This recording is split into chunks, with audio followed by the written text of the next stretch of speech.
Oi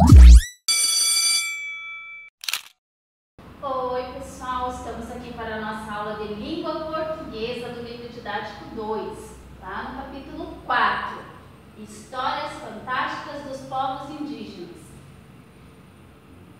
Então nesse capítulo nós vamos estudar o tipo de texto que nós chamamos de lendas. O que são as lendas? São histórias fantásticas criadas por povos de diferentes culturas para explicar alguns mistérios, né? Um mistério.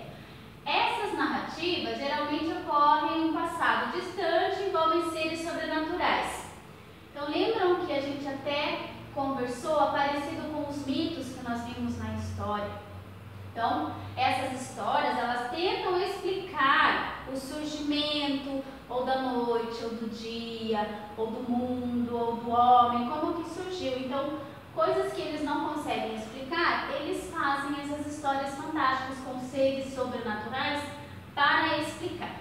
E lá no nosso livro didático tem a lenda sobre o surgimento da noite, e lá ele vai ressaltar 3 coisas principais naquela lenda. Então ela vai pedir para a gente ver o tipo de narrador, né, que é a nossa lenda indígena, que lá para nós é o narrador observador, e normalmente as lendas têm um narrador observador. Por quê? Porque como são histórias que ocorreram num passado distante, então o narrador, ele vai ser um narrador observador, ele vai ser aquele narrador que vai contar algo que ele ouviu, que ele viu, e não alguém que está participando.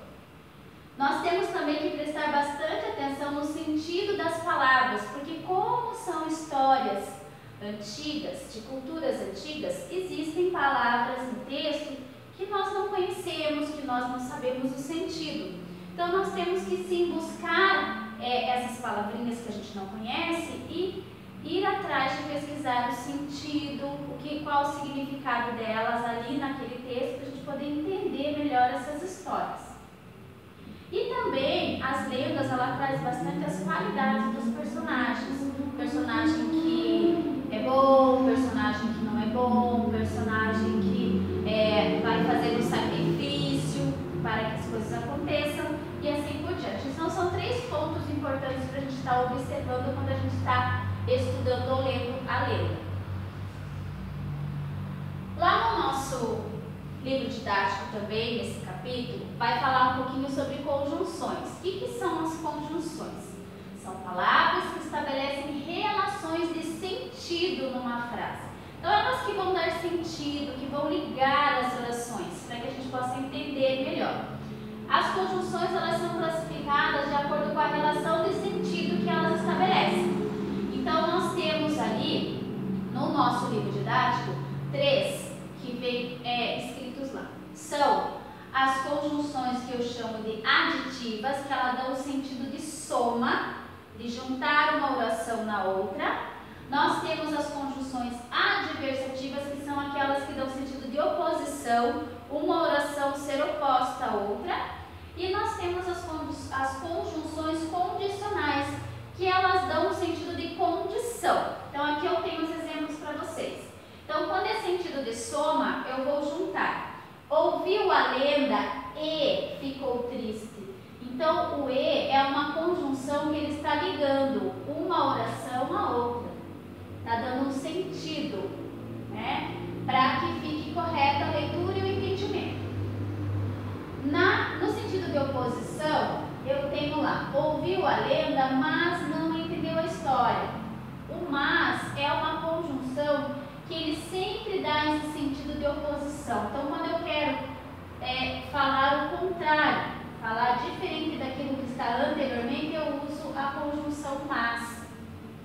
E quando eu quero dar o sentido de condição, eu quero assim, eu faço isso se acontecer alguma coisa. Então aqui, ó, se eu visse a lenda, saberia como a noite surgiu. Então o se, ele é uma conjunção que ele cria esse sentido de condição. Vai acontecer isso se for feito aquilo. Então ele dá esse sentido.